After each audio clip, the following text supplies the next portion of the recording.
Oh, who would be a Wolves fan, eh?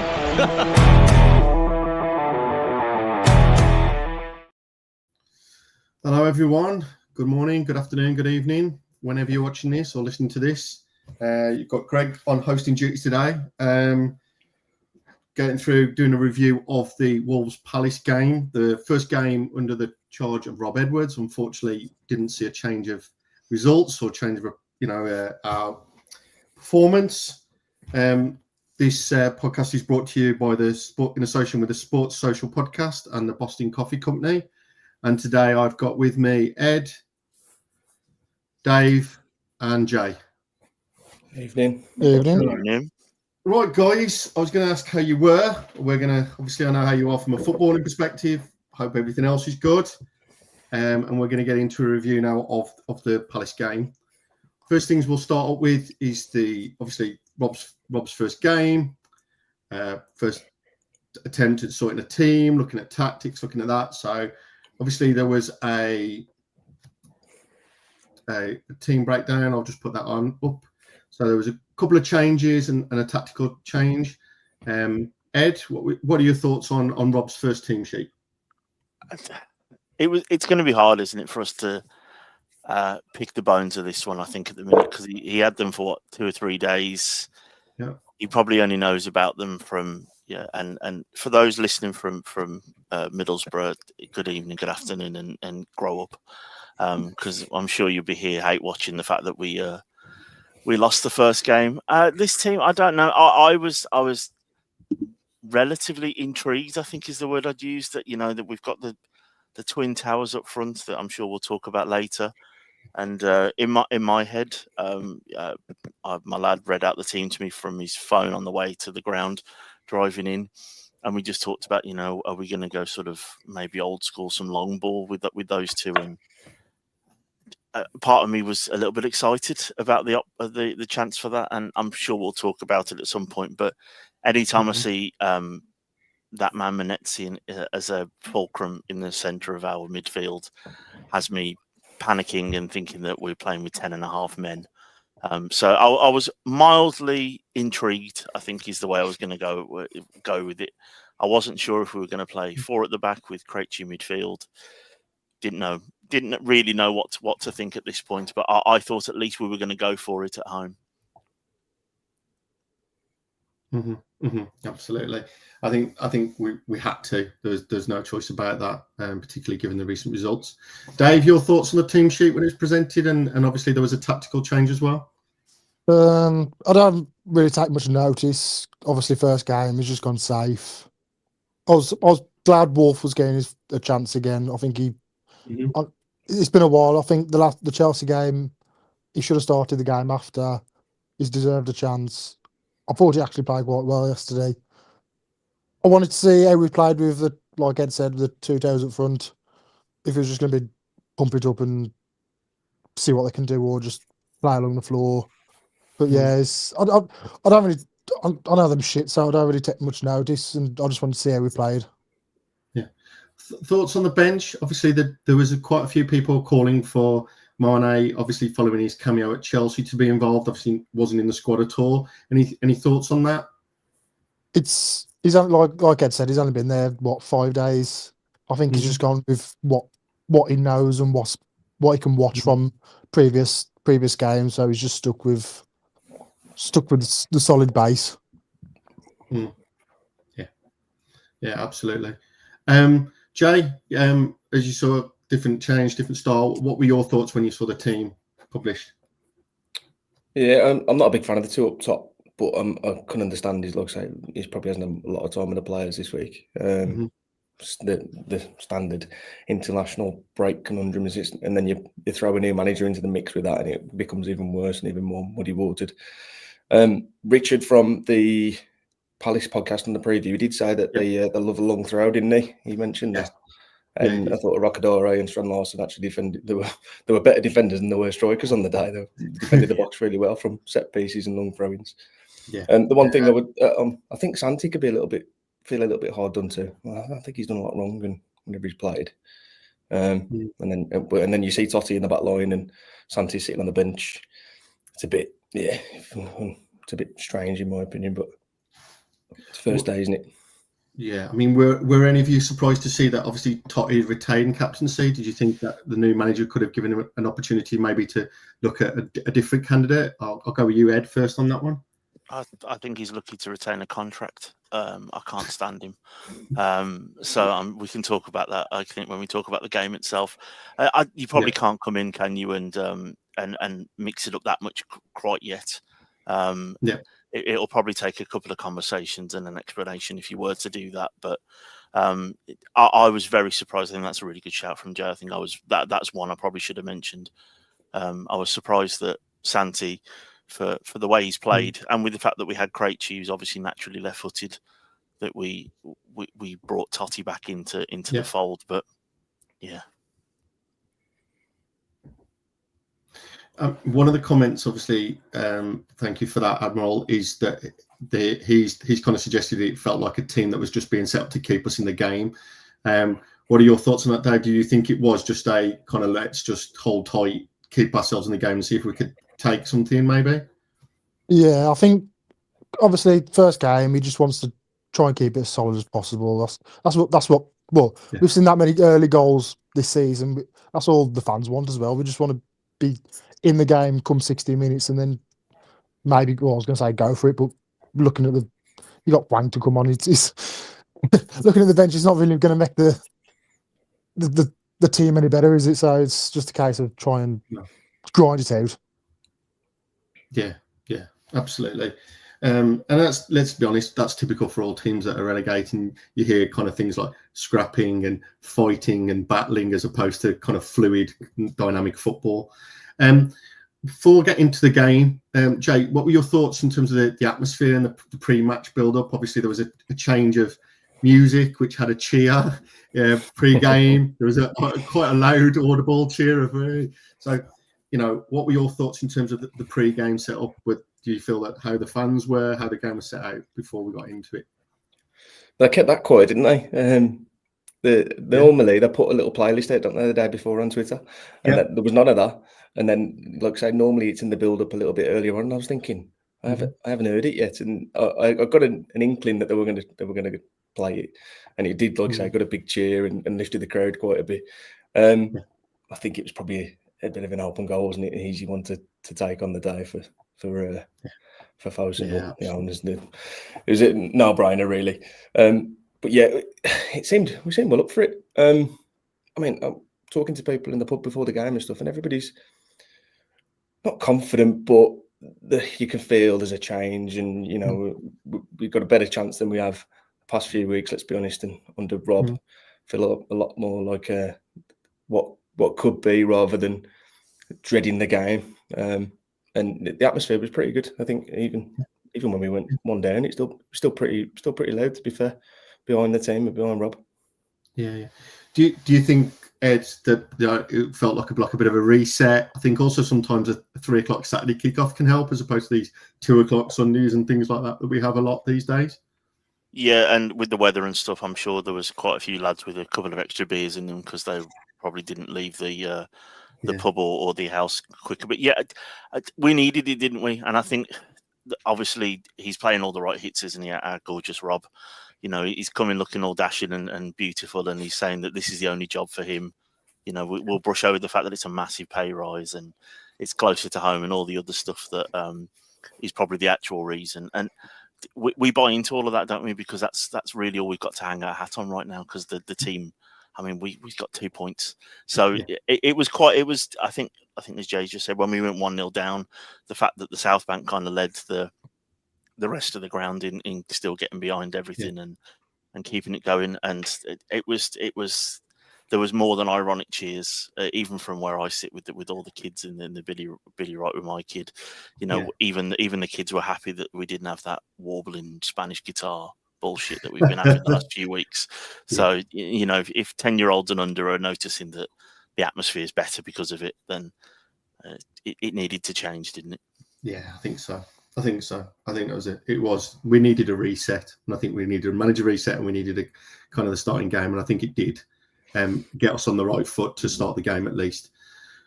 Moving into the game, Dave, obviously first 10 or 15 minutes was, I'd say, pretty even, particularly teams trying to find each other out, us trying to get into a cadence. I think as a fan base trying to work out, right, how are these two strikers going to play up together? You know, we've got a plenty of height up there now.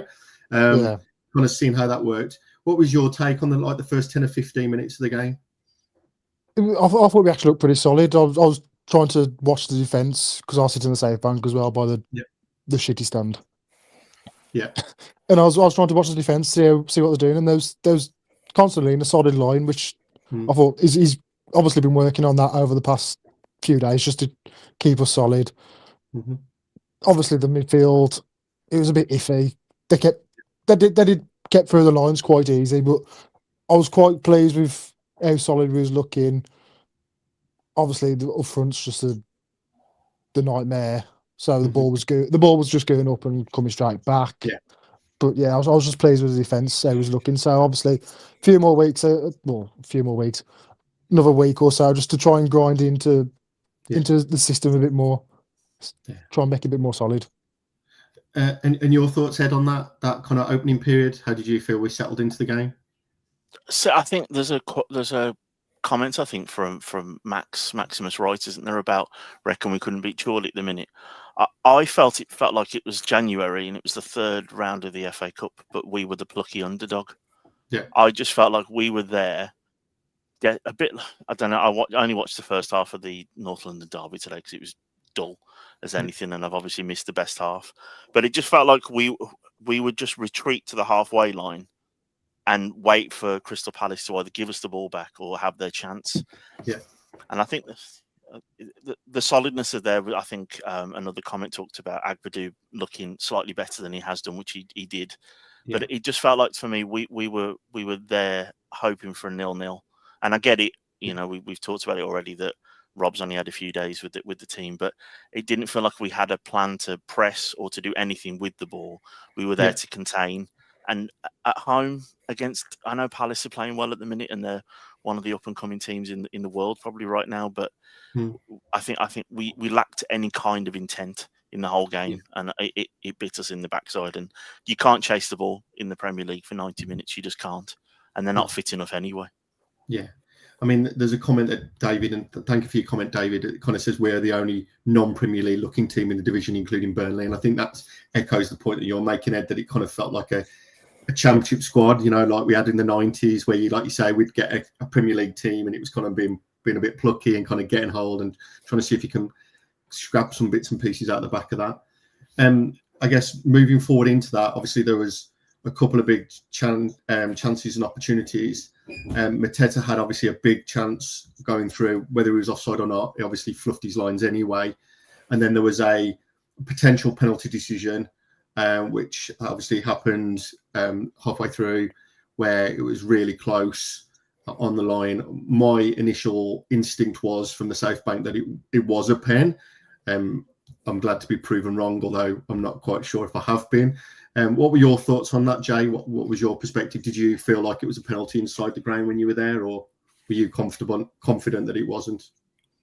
So I sit the opposite in the South Bank, but the opposite corner. So I'm looking across the goal and I see there's a lot of bodies, but it looked like a soft foul to me, but in real time. But it did look like it was on the edge of the box. Seeing it back in the stills, although they haven't showed it on any of the highlight packages that I've seen. I haven't seen it again. Just that from the stills, it looks like we got away with one. Definitely looks like we got away with one on that one. On the Mateta chance, I thought he was miles offside in the ground. It looked like he was miles off, but you watch it back, and Totti's so deep. Yeah, he's way behind the play, and he's playing him on side by a good 3 or 4 yards in the end. But it looked like he was miles off. It looked way too easy to get through as well. Yeah, I mean, it's interesting because obviously we had Rich from the Eagle Eye Pod who joined us on the preview. One of the things he said about he said that he misses a lot of chances. He's scored 5, 6, 7 goals. Can't remember what he said exactly, but you know he should be up at 12, 13 already. And to be fair, that he gave a perfect example of that because he had enough time to bring it down, control it, get it onto his right foot, and to then place it, and obviously fluffed his lines. So yeah, I think that's it. Ed, one of the things I'd like to cover with you is the performance of Adam Wharton yesterday. We've seen him play occasionally for England. What were your thoughts on his performance and particularly how he influenced the game yesterday? He ran the game from minute one, didn't he?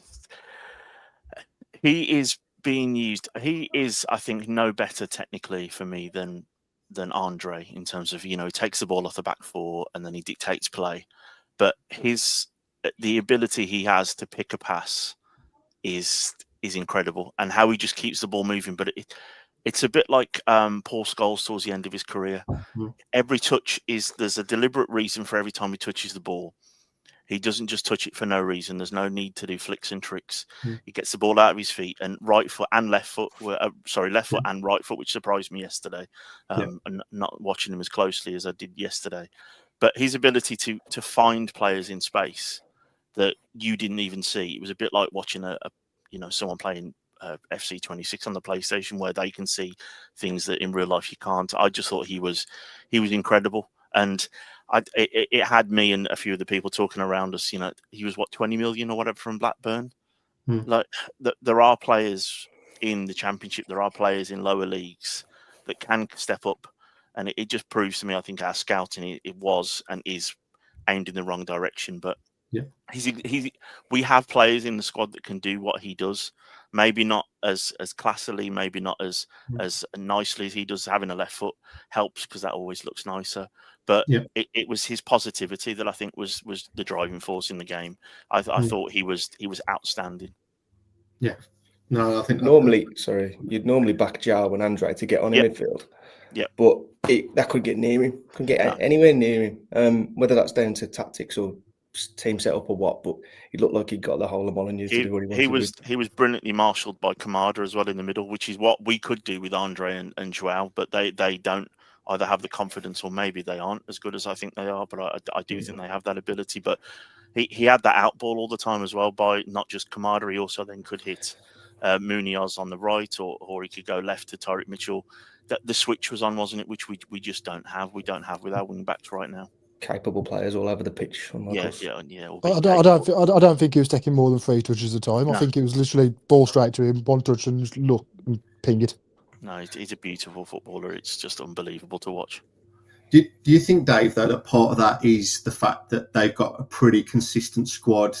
Then they kind of supplement and make small changes, whereas obviously we're kind of constantly replacing significant numbers of players, every season, particularly those in those kind of crucial positions, particularly up the field and from a creative perspective. I think it's like Ed said, it's the scouting. If you look, they've got rid of the amount of players they've got rid of the last couple of years. They're main players, and they've just replaced them with like players. Them probably they've sold players for 60. I don't know. Eze was 60 or something like that. They sold it for. Yeah, Lise. But them taking a chunk of that money and spending it again. Them keeping a bit, but them spending a chunk. I mean, Pino, what was he? I think he was 25, 30. Yeah. And he was the best player on the pitch, other than Wharton, probably. Yeah. And he's amazing. Matt Hobbs has signed him. Yeah. You give Matt Hobbs a bit of money and don't force him on Mendes players, he might be able to do a proper job. Yeah. I don't know. I think it's I think for me that what I've seen this season is how dependent we were on the wing backs last season. And now, having gone down, I'd say several levels in the quality of our wing backs, how much that limits us moving forward and progressing, in particular. Right. Moving on to one of the kind of the next kind of key moments, and this was an interesting one. Do you feel that Gahey was lucky to still be on the pitch? He'd obviously picked up an earlier booking, and then there was another one right on the edge of the box, which obviously Joe Gomez took the free kick. Do you feel that Palace got away with that one? I mean, that could have had quite a big impact on the game if he'd have took a second booking and gone down. I didn't quite catch it that well, so I'm going to sit on the fence on this one, I'll be honest. But I'd like to get your collective opinions. Jay, do you think it was a foul? Do you think it was a second booking? Do you think they got away with one there?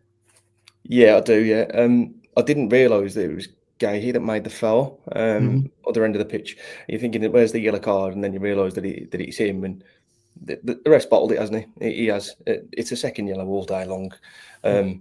obviously with my Wolves hat on, but I think he's bottled it. He's probably got he's thinking that's a yellow card challenge, realises he's already on a yellow and changes his mind based on that, on the fact that he's already on, that he would have to send him off for it. He's got away one big time. Yeah.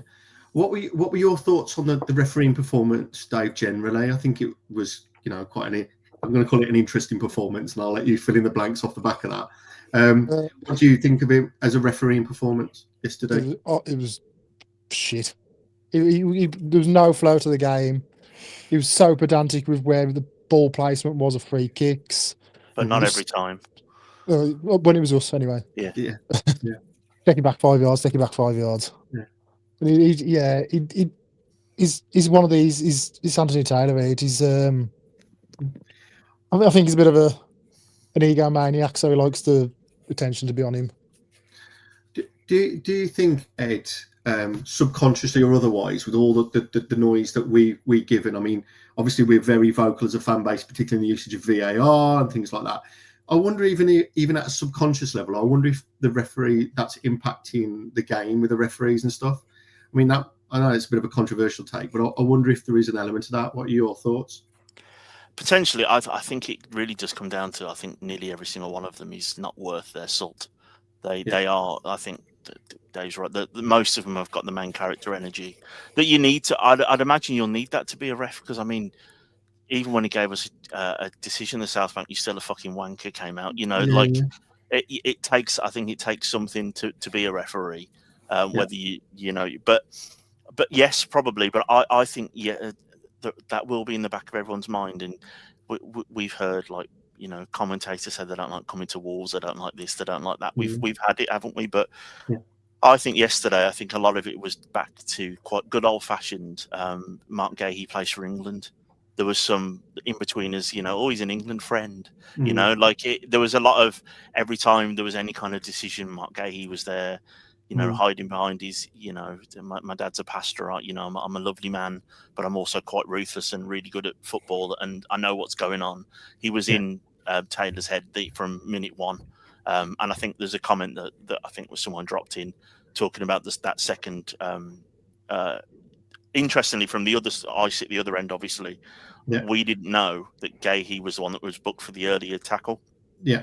So when people in the South Bank were kicking off about the second one, or people in different parts of then it started to, maybe there was a chance there for it to be a second booking. And I think, as that comment said there from Admiral, talks about if he hadn't been booked for the first one, he'd been booked for that one, which means that both are bookables, aren't they?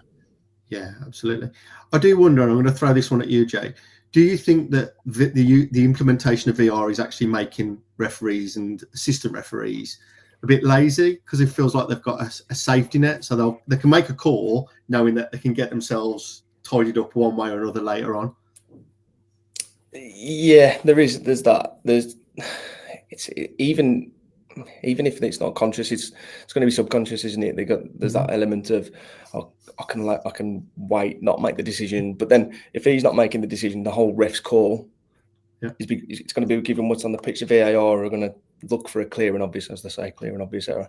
But if the ref's 50-50, he's not going to give it, is he?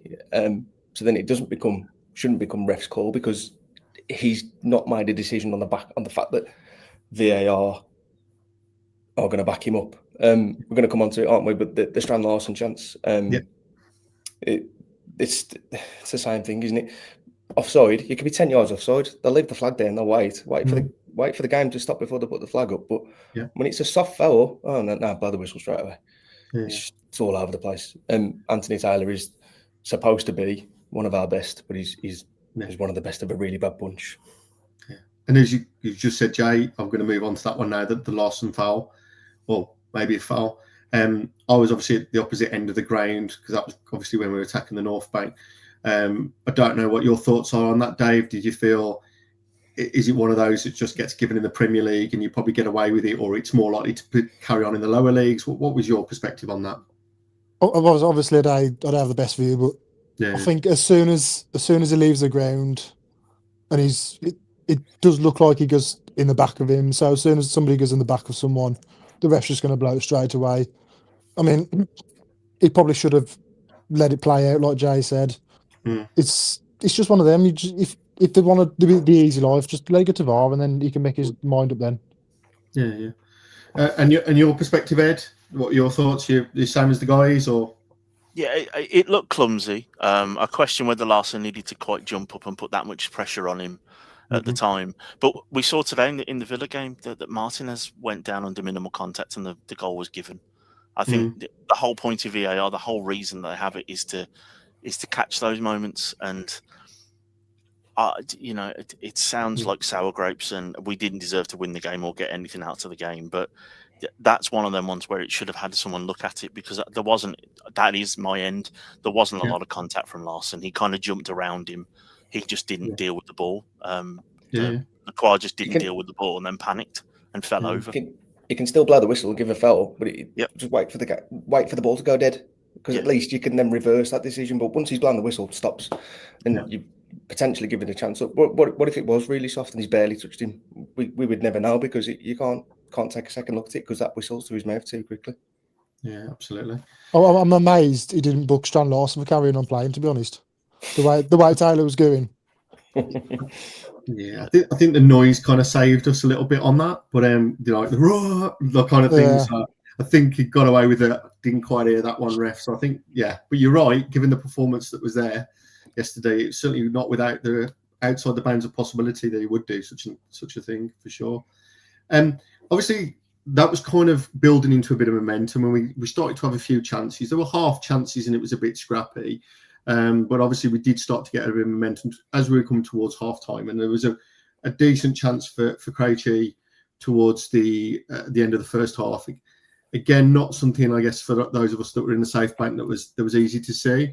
I don't know if you guys have had a chance to see it on the replays on the way back through, but again, I'll start with yourself, Jay. Thoughts on that? Think he should be doing better there? He's one of our more capable players at the back, one you'd probably pick to actually fall to. What was your perspective? So the view from Safe Bank, what's just happened. It looks like somebody just missed a glaring opportunity, but watching it back, it kind of just hits him. I'm not really sure there's an awful lot more he could do. If he's lucky, it comes off his shin and goes in. If he's unlucky, it hits his knee and goes over the bar like it did. Who's it that scored? Who's it that scored today? It was one that hit him on the back of the leg and then it was just the rub of the green. When you're at the bottom of the table, they don't go in. If you sit on top of the table, they do.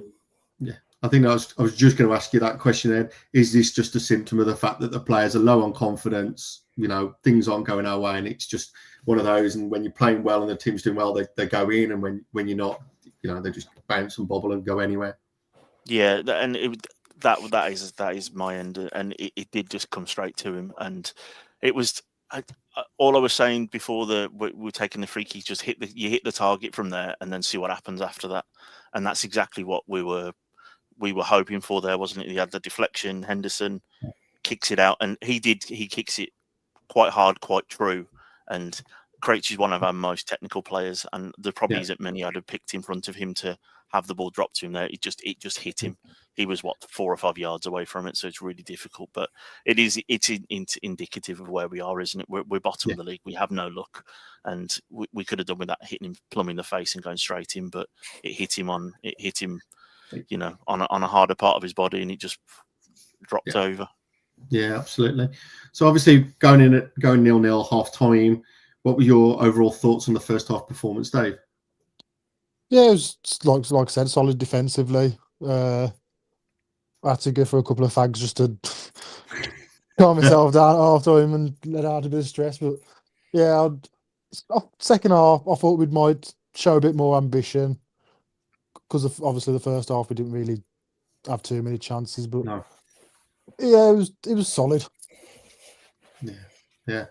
And from your perspective, Jay, it was a worthwhile first half. I mean, they've obviously had a few chances and stuff, but what was your thoughts getting ready for the second half? Was it similar to Dave that you thought, okay, we've had a solid first half and now we can build on it, or what was your perspective? Overall, it was a very bitty first half, wasn't it? And like we were talking about, the long throw-ins took ages over every one of them. Referee blowing the whistle every 30 seconds. It was a bit bitty, but I was a little bit disappointed with the amount of chances we gave up easily in the first half. And then when we had opportunity to create good chances, we probably didn't really capitalise. But I mean, it's 100% improvement from weeks gone by under VP, because it looked like a half coherent team.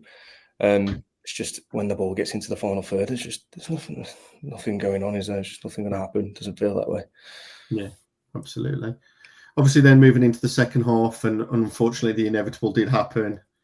Munoz got a goal. Obviously, there was quite a lengthy VAR check around the possible offside, which was then obviously, it was decided there wasn't an issue there. Move forward.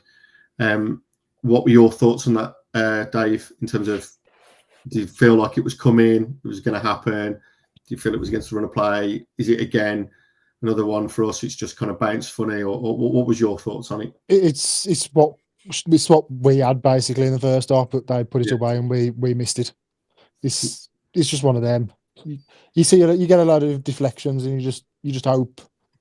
Obviously, when it's coming for us, you hope they score, but obviously when it's the other team, you hope they miss it. It's just one of them. Yeah, absolutely.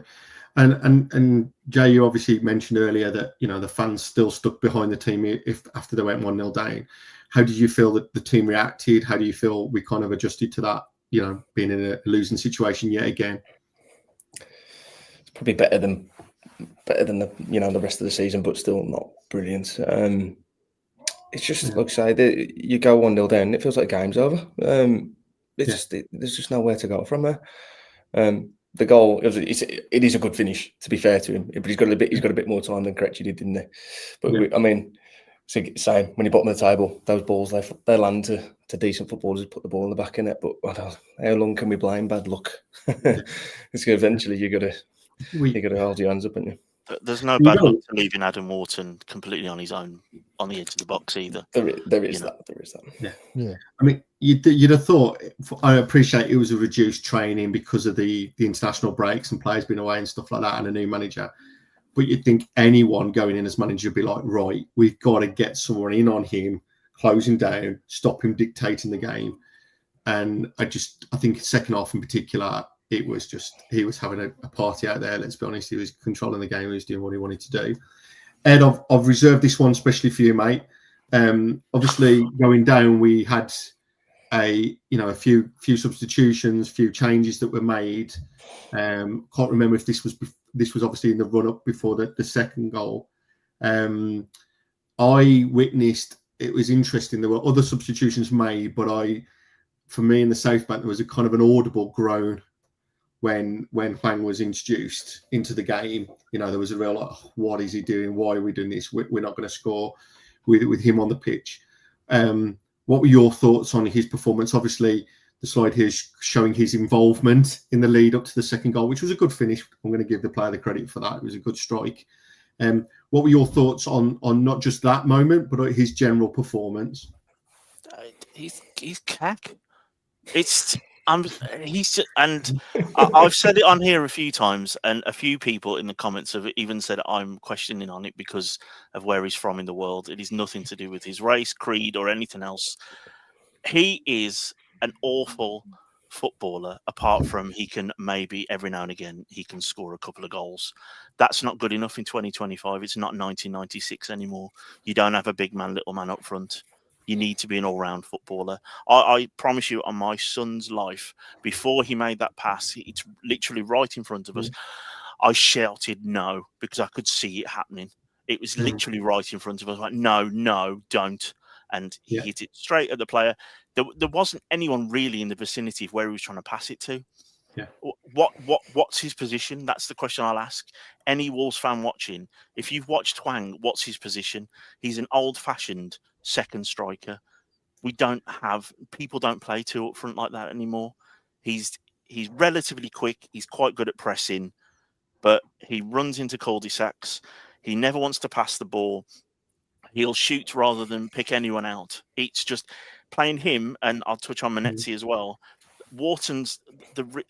Manetzi was supposed to keep Wharton busy and get on him, but he hides in plain sight by running around a lot. He doesn't do anything with the ball. He doesn't press in the right areas. Players deliberately don't pass the ball to him. They look off him. They pass somewhere else. It's pathetic that we have players like this in our team. And it's exactly the same with Totti.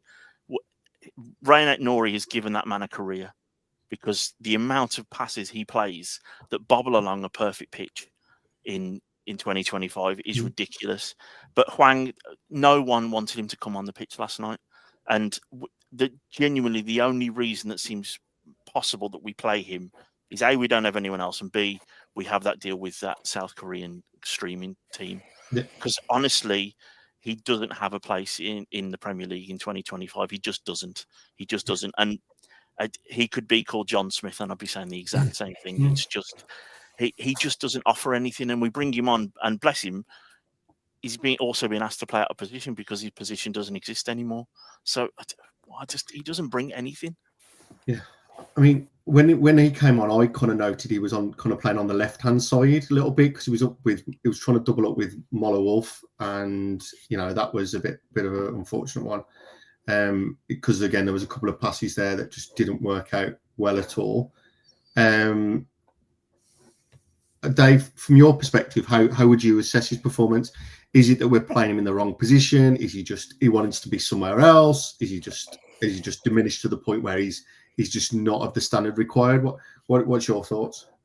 I never used to be in that conspiracy where he was only being played because of commercial deals and that, but the fact every single manager always seems to bring him on as the first sub, it's got to be something where it's got to be commercial or something like that. Because what was it? Strand Larson played a ball across the box there in the second half. He's supposed to be the second striker. He was still on the halfway line. Yeah, he was miles off. Get in the box. If Tolu was still on, he would have been there. Yeah, I think even Arias would have got there. Yeah. He doesn't seem to know what he's doing. We should have sold him to Leeds or Marseille or whoever it was 3 years ago. Yeah. It's pathetic. You go back ever since he's been at Wolves. He's anywhere in other than there's comments just said it. Anywhere other than the final third, he's absolutely useless. Yeah. You go back to Newcastle at home, we drew 1-1 when he set up St. Maximin's wonder goal. Villa away, the 3-2 game. It gets pushed over because we won that game in the last minute. He was at fault for both goals in that game. It's so frustrating watching him play football. And you just think every time he gets the ball anywhere other than in and around their goal, you just panic. You just panic because you know that something's going to come for it. He's detrimental, and I'd rather play with 10 men. His legacy has been made by putting Van Dijk on his arse when he's playing for Salzburg. That's what his legacy. That's where he's made his career from. Yeah, I mean, I'm going to call out Max. Thanks for your comment. I think this is something I kind of touched upon yesterday when I did the spaces on Twitter or X as it's known these days. One of the questions was around: should use this opportunity to actually start or at least try out some of these younger players? I understand, like you said, Ed, that first game is going to stick with experience and people that knows. Are we now at a point where actually it's really a write-off, and should we actually find out if some of these lads can play a run of games and actually up to it? Obviously, Lopez has had some games, he's been in and out. Obviously, he's had some big mistakes. Enzo Gonzalez was one that was obviously when he first came in, he did have a few subs appearances towards the end of the season. I know he did his cruise shit and stuff like that. Are we starting to look at that kind of scenario now and at least give these lads a chance? Maybe they will run and chase and do things that maybe some of the others aren't doing. I mean, what's the worst that can happen, right, by giving them a go? Shout out to Fosun. You might save some money on appearance fees as well, because they'll be on a lot less playing them than playing people like Hwang and other players. That I think Fer Lopez has got a chance. Mane, the jury's out for me. I still think he looks quite raw and quite clumsy, but I've seen him 20 minutes here and there. But Fer Lopez, Arias in that number 10 role instead of Menezzi, technically brilliant, and maybe don't have to do anything but do some pressing and receive the ball. It's worth playing them, isn't it? And I think we talked about the fact we played with 2 strikers yesterday. Did it look like we did though at any point? Because Strand Larson looks like he's running on in quicksand. Tolu did most of his good work being Drogba, but defensive Drogba, not attacking Drogba. The effort was up marginally yesterday, but I think I put in our group chat, if we're happy with the fact that people are running around a lot, genuinely, I'm overweight 40. I'd run my ass off for 30 minutes, and I'd be terrible. But that's not what we're expecting right now. We're supposed to be a Premier League team, and we don't look like a Championship team at the minute because the effort's not there, and we've got. I can't stand it when millionaire footballers do this to the South Bank. No, you do that with your play, not with the fact that we've got a corner. Yeah. Don't tell the bloke who's worked all week, or the woman, or the kid that's looked forward to this all week to shout for you. You need to make us shout, and it's just it's depressing, isn't it, right now? Because we seem to be happy with the fact that we have some players that run around a bit. We should be expecting more than that. Particularly for how long we've been in the Premier League. Let's all be honest about that. This isn't a team that's come up from the Championship and you're kind of looking at it and going, this is a club that's been in the Premier League for many seasons now, and should be at least a bit more street smart in terms of how we've gone about things. You obviously mentioned Arias, Ed. There was a big chance for him towards the end, which again probably falls in the category of no confidence. We're at the bottom of the league. Obviously, this one was at the South Bank end, Jay and Dave. So, thoughts on that from your perspective? I'll go with you first, Jay. Yeah, it actually we've slated him, but it comes from a little bit of decent play from Hwang, doesn't it? Wolf coming down the left-hand side, and he finds a nice little inside pass. First little bit link up play on down the wing, and it's so frustrating because I think. I feel for him. I do feel for him. I think he's been in and out of the team. He did get a little bit of a run under VP, but never really saw much of him. He played really well against Spurs, seen little bits. But you wonder, like that chance against Brighton, could that have been a turning point for him and a turning point for Wolves? Because you win that game at 2-0 and he gets a bit of confidence, and with a bit of confidence he puts the chances away, doesn't he? But the biggest crime for that is it's falling to Larson. It's going to strap. JSL's got an easy finish if he doesn't try and prod that in with his left foot, lets it just does a little over, plays smartly. And if he's got a bit of confidence and he's already got a goal to his name, he probably does just let it run to Strand Larson. But he's probably desperate to get a goal, isn't he? And I suppose at 2-0 is probably not really the end of the world, but it just sums up his season. I mean, looking at that, I'm going to throw this one to you, Dave. Is it the case with Arias that we're just the wrong team, the wrong formation, the wrong style of play for him? I mean, I know he's really started he's going down a similar path to Hwang from the fans and the reactions. But I do wonder, we've obviously got a friend in the group, Dean, who watches a lot of Brazilian football. He's very familiar with a lot of this and the styles of play. Is it just the fact that we've got him out of position? He's in the wrong space and we're playing the wrong style of football, and it's just, he's not a winger. We've kind of thrown him out on the wing, and that's not working. Is it a case of that, or do you think it's more fundamental than that? I think it's a combination of a lot of things. I think when playing him out of position, you look at the West Ham game in the cup. He stuck him in the 10, and he was linking with the strikers. Yeah, he's come to a shit show of a club. Stick him in any other team in the Premier League, he's probably able to find players. He's going to shoot. He's going to do a lot of things better than what he's doing at the minute. Because he'll have more competent players to play around. Yeah, it's just the club's a shit show. That's probably a major thing. Do you think it's the case with him that that he was seen as a like for like replacement for Cunha, and he isn't that style of player? Do you think that's what's happened? That the fan base have come in and gone, oh, he was the new South American, new player we're bringing in. He's going to play that attacking midfielder role. He's going to do what Cunha did. And the reality is the expectations were completely wrong. Yeah, and Cunha's a maverick as well, isn't he? He had that in him to win a game by himself. And Arias, I think, even from the scouting reports we do get from Dean in the group chat, is that he's more of a system player. Yeah. But he for me, I don't know why he's not playing in that 10 role instead of Menezes yesterday, because. Yeah.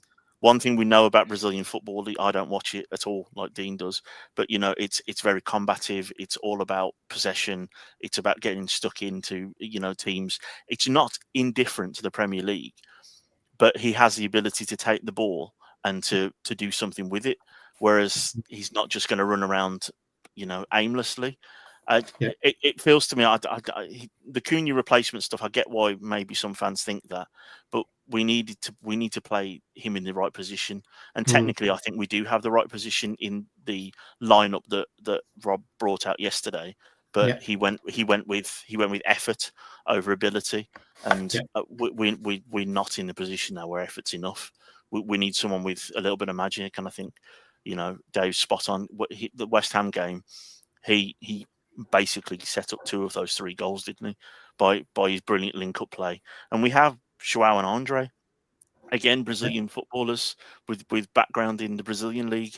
Those 3, would have got kicked from pillar to post in that league. They know how to take the ball and to receive it and to do something on the half turn rather than turning like the Titanic like Menezes does. We just don't seem to be playing the right players in the right position, and we still seem to be having the same conversation that we've been having the last 3 seasons of shoehorning the square holes into round pegs and that kind of stuff. It's just a bit.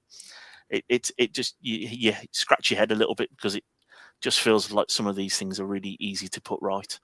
Yeah. Can I Go for it, Dave. Go on. I was just going to say, if you swapped Menezes for Arias, the amount of times I saw Menezes yesterday get the ball, he had that much free space in front of him, and he'd run wide. He was running wide. One of them. I thought somebody else would just run straight. I thought someone from the Steve Bull had thrown an invisible rope over him and pulled him because he just leant left, and I don't know what he was doing. I don't know what he was doing. It's just he's making me angry. Yeah, there is something to be said, I think, for probably international break this week. He would have been playing for Colombia. I'm not sure where they were playing, but I don't think he come back till late, did he? Arias and Marshall didn't get called up, if I'm right. So he has had all week with the team, and Rob Edwards said, hopefully maybe next week we'll see Arias, and I think that is probably the first time we've really set up with a proper number 10. We've played a couple of inside forwards. When he's been mainly on the right, he'd probably be better on the left. But I think that number 10 position from yesterday, where Marshall was playing, is probably his best position, and where I would like to see him going forward. And maybe, like I say, with a week with Rob Edwards, I think hopefully, fingers crossed, we'll see him in next week for Villa. Yeah, I think we've got to, he's going to have a full week. Everyone's going to be there. He's got to work it through. We've still got players obviously out injured that impacts his ability. Rodrigo Gomez, obviously Doc's missing, things like that. So we're missing players, which is never great. But I think going back to David's comment, he's just put it around having a player that can create or do something different. And I think one of the questions I posed yesterday again on the spaces was, who is our most creative player in the team? We've got functional players, but I don't see anyone that can actually pick a pass or do something different. So I'm going to ask each one of you, who do you think is our most creative player? I feel like we let one go in terms of Tommy Doyle. I thought he could pick a pass, whether with the physicality and intensity, all right, we can argue that. But at least I felt he could play a pass, he could dictate and move things around. Not to the same level as Adam Wharton, obviously, but at least there was a player there who could try something. So who would you say, I'll go with you, Ed, first. Who would you say is our most creative player at the moment? Weirdly, I think it's Krejci. Okay. I think he should be in midfield. Yeah. Jay? I think on his day, it's probably JJ Bellegarde, but he's just, they're few and far between, aren't they? If he was more consistent and got a good run in the side, but he's just he was probably one of our better players when Cunha was banned last season for those 5 games, wherever it was. He come in, didn't he, on that left-hand side in Cunha's role, and he was probably one of our better players. Set up a lot of goals for Strand Larsen, actually. But it's just consistency. It's not really there, is it? No. And Dave, yours? Yeah, it's Krejci. He's the only one who seems to be able to spray a ball more than 30 yards. Everybody else, it just seems to drop at a defender's feet. He seems the only one who can play it over somebody's head. Yeah. We need a bit centre back, don't we? Otherwise, you end up with Totti. Yeah. One of the things I was going to ask as well is there was the performance of Agbadu yesterday. Thoughts on that? Obviously, he's had what I'll describe as a shock. And personally, I think he's had a shocking start to the season, particularly given the performances last season when he came in. What would you say as to his performance yesterday, Ed? I know there was a few people have already commented in the chat. and in the groups and that there was a much improved performance from him yesterday. What's your thoughts? Yeah, no, it was much more improved. I wonder if the shift to the right helps because he's not maybe pressurised quite as much on the ball because it's only going to come from one of his shoulders rather than both of them. But there was a couple of times as well where his pace and his strength. He got back on Mateta a couple of times, didn't he? I think there was one incident, I think, in the second half when he turned on the afterburners, didn't he? Or was that maybe the first half? Can't remember. And he got back similar to what he did against Villa last year. He was closer to what we had last year, but last year I went in big on him. I thought we bought the prime Van Dijk. That's how I felt about him last year. And then this year, all the jokes about it being his brother, but he was much better. He was much better yesterday.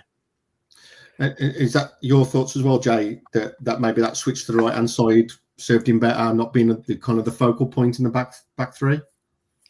Was it? I'm trying to think back now. Was it the Leeds game when his last? I mean, I think he started a game relatively recently, but it was the Leeds game when he got dropped out of the team, didn't he? After the Leeds game, and funnily enough, I think he was actually really good that day, but made 2 mistakes that ended up in goals. He dealt with the winger. He caused Villa all sorts of problems today. The left winger, Okafor. His name. Okafor, He dealt with him really well. He was engaging him early and he was making good challenges. And his passes were actually, we were saying about creative players, he created all of our chances against Leeds. We ended up losing the game, and his 2 mistakes probably cost us that day. But you can't overlook those mistakes and say he had a good game. But if you walk that from your memory, he actually played really well that day. And it was probably similar yesterday. Actually, I thought he was pretty much spot on. But that again against Leeds, he was moved over to the right. Yeah, I guess Dave, do you think he's one of those players that needs to be playing every week and regular? Obviously, he got sent off as well, so he was out because of the suspension. Yeah. Is he one of those? Do you think he's one of those? We all know people like that they need to be playing week in, week out to get that kind of regularity, and if they're in and out, it kind of really impacts on their performance levels. I think he might have been one of these players that just give up playing for under Vito. To be honest, he just thought, "Fuck this," and now somebody new's in. He might think, you know what, I'm going to book my ideas up here. But he did look a lot more solid yesterday. He wasn't trying to finish any stupid passes. If he needed clearing, he was clearing it. But he was still at fault for their first goal. Everybody else had pushed out out to the edge of the box, and he was just stood there next to Lacroix. Do we think this is going to be hopefully something that Rob Edwards can address? Because like you said earlier, Jay, like Totti was, playing Mateta on side for that chance in the first half. Is it getting them into a system and getting them, knowing when to push and pushing cohesively as a unit? It should be pretty simple, shouldn't it? Shouldn't be a difficult job to make defenders defend. But it's looking that way at the minute. But I think that's probably one of the first things. Get Santi back in, drop Totti, move Creccia to the left of the back three, and I think you've got a coherent back three there and with capable players, and that's half the battle. Yeah, I mean that's a great segue, Jay. So thank you for that. In terms of moving on to the Villa game and looking at the team, and the question I kept asking everyone last night was, it's a big game next week. It's a big game anyway, but this one's got added significance. It's a local derby. We all have either family or friends or colleagues that are Villa fans, and we know we're going to be up against it. But we want to see a team play with a bit of pride, a bit of passion, a bit of commitment, really, because that's what we deserve as a fan base, And I just wonder, so from your perspective, Jay, you've kind of mentioned, you'd switch to back three. Is there anything else you'd do in terms of approach? Maybe abandon the Twin Towers, as Ed quite rightly said at the start. What would you do going into that Villa game? I think it's difficult because, one of the things that I would throw at VP was that he couldn't nail down a system and personnel, both either or. He was flitting between left, right, and centre. So I'd be tempted to kind of keep it similar, maybe a couple of changes of personnel, keep the system the same. They love a set piece as well, Villa. So if you've got your big lads up top defending again, sit in, hope for the best. That's all we can do, isn't it? I'm not looking forward to it, I'll be honest. I'm not looking forward to going next week. Yeah, absolutely. Ed, your thoughts? going into Villa? What would you're the manager now, you're in charge. What changes are you making? How are you going to set the team up? Well, Totti's not in my team because he's the press trigger, isn't he? For Shock. for when he's just a press trigger for every time if you watch whoever we play. As soon as the ball eventually makes his way out to Totti, when we do our little horseshoe at the back, that's when they go. They don't go on Agbadu, they don't go on Santi, they don't go on Krejci. They hedge their bets. But when Totti gets it, because you know that first touch from one of his hooves is going to go forwards 3 or 4 yards or left 2 yards, and he's on it and he's lumping it down the left wing to nobody. Yeah. So you drop him straight away, bring in anyone. But the only thing that I think is maybe you'd make a case for not playing Santi next week is that the one thing, and I think Ollie Watkins is massively overrated. What he's good at is getting in behind, and Santi's not the quickest. So you'd hope that Agber and Krejci is the ones on the cover. Totti is at least quick. That is one thing that he's got going for him. And I again, it would be no shock to anyone that watches the Fancast. Menezzi just can't be in the side when we need to hold on to the ball. The midfield that Villa have got is incredibly technical. Really good at closing down. Kamara is a very good defensive midfielder. We need someone that's going to occupy him to then have one less out ball for Buendia and John McGinn. So they can't just go backwards and reset. We need someone that's going to occupy the midfield. And we have that in Joao, we have that in Andre, but we need that third, slightly more creative player. And it probably can't be Fer Lopez because we know that he's a little bit too lightweight and indecisive maybe. So I think we need to go to a tried and trusted. And I think we just stay with the 2 lads up front. I think that, as Jay's just said, they're massive as well, Villa. So we might just need them for defensive duties, and we also don't have anyone else. Yeah.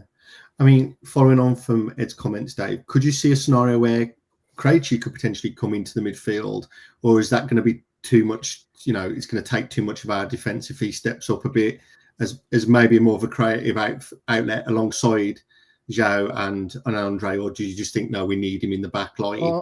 I think the way he talks and shouts at the back line, I think you need him dictating what happens in the back line. Yeah. I think Rob will probably want a solid back three from now on. So I wouldn't be surprised if we don't keep it the same. Yeah. I can probably see.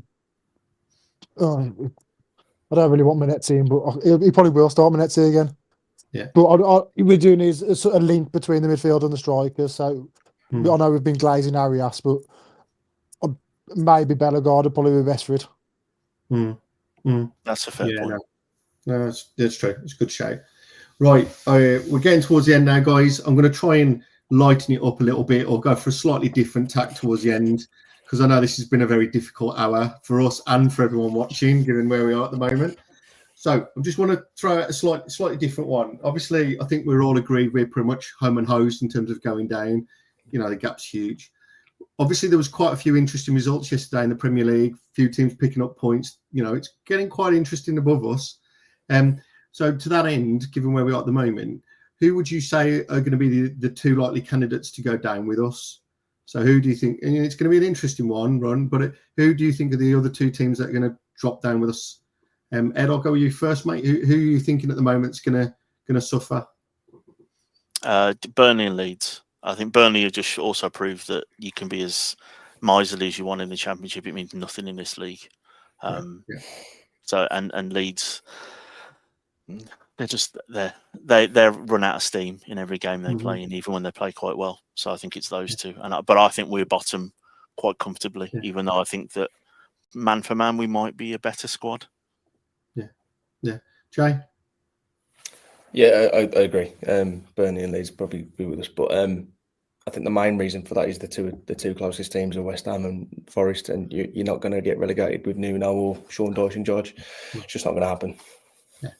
Well, yeah. I mean, West Ham's. I mean, obviously it was 2-2, but you could see Nuno ball kind of getting into play there with no limited possession and still scoring, which is obviously those were the days. Yeah, and you can see that coming back again. Dave, your thoughts? Yeah, it's a full house. It's Jay's just said but exactly what I was going to say. When they appointed Nuno and Dyche at that time, it gives them enough time to get out of the shit. which we waited too long to do. Yeah, absolutely. And I guess one final thing that I've just thought of before we end this up for today. One of the things that I kind of noted is there was a lot, obviously the team were getting behind the manager. There wasn't really any anti-Fosun chants and things like that, which has obviously been very prevalent in the last few games under Vitor. If we are getting beaten heavily by Villa, do we expect that to start to re-emerge and we start to see that? Was it just it was a one-off? And what do you think? Do you think, obviously as a fan base, these things are here. And the reality is the squad's not going to change until the 1st of Jan at the earliest. And let's be honest, we tend to leave our transfer dealings late in the window, which means probably the 31st of Jan, if any, given where we are.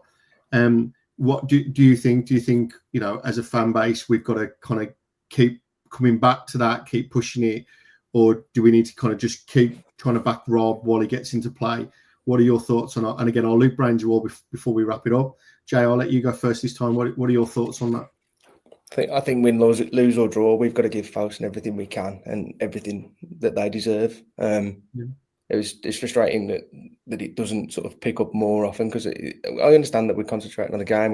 We all want to get behind Rob, but that's a separate matter in my mind. We want him out, and the only way we're going to do that is by making our voices heard. And like I say, win, lose, draw, doesn't matter.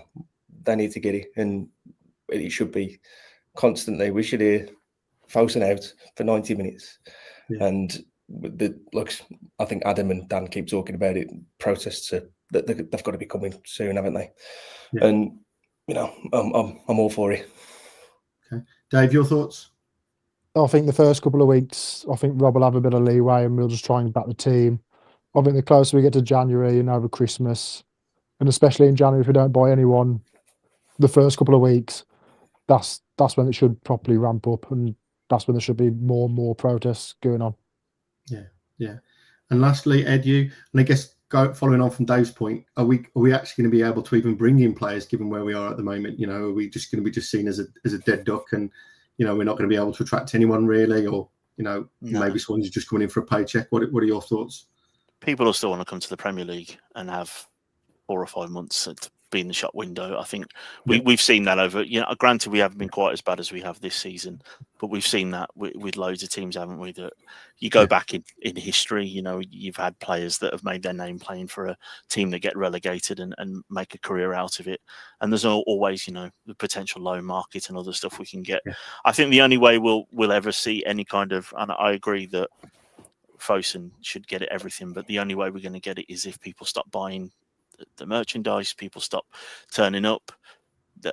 The only thing that's going to really affect Jeff is his spreadsheets, and he'll only see that if the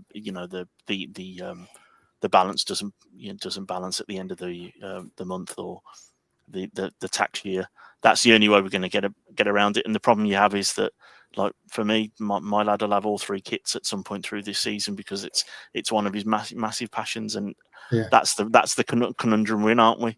That we have so many people that this weird illness that football is, that we all want to buy into it, we all love it, we all turn up and buy our tickets, buy all the merch and all that kind of stuff, whilst we watch our team get decimated. It hits you in different areas, doesn't it? And that's the problem.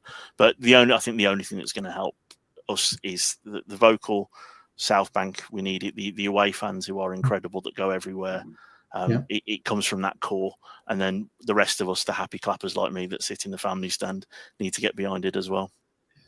Yeah, I mean that's a really good point. Actually, I've got my son's 15, and normally by this time of the season he's already got at least 2 of the 3 tops potentially. This season he hasn't got one, and he hasn't exactly been twisting my arm to get one either. So I think that just reflects where we are. Even though he does quite like the 3rd top, which I think is the most popular one. He hasn't really pushed me on getting that. So we'll see if he wants it after Christmas, and if there's yet another sale. We seem to have had plenty of those this season so far. We've got more sales than points, I think is the phrase at the moment. There's one of this week. We all love the club, don't we? And we'll follow them. Well, I'll be there. I'll be there against Arsenal. I can't help it. It's like I say, I'm sick, but I'll go. And people saying that you need to not stop going to the games to make a point. I can't do that. I've been seeing him in League One, and I'll see him in the Championship next season, and I'll go as often as I can because I love it. I can't help it. You sure you don't want to go shopping on a Saturday and a Sunday, Jay, instead? No. Right. On that note, I'm going to leave it there. Just want to say thank you to everyone for joining us tonight. It's great to see so many people online joining us as we go through this, particularly whilst it's so difficult at the moment. We'd much rather be talking about wins and 6 games on the spin. Doesn't that feel like a long time ago now? And that, but unfortunately we are where we are, and we've got to reflect that. Big shout out, thank you to Ed. Thank you, Ed. Thank you, Dave. Thank you, Jay. Join us again for the Villa preview. Enjoy what's left of your weekend, guys. And we'll see you on the next one. Thanks, everyone. See ya. Cheers. Who would be a Wolves fan, eh?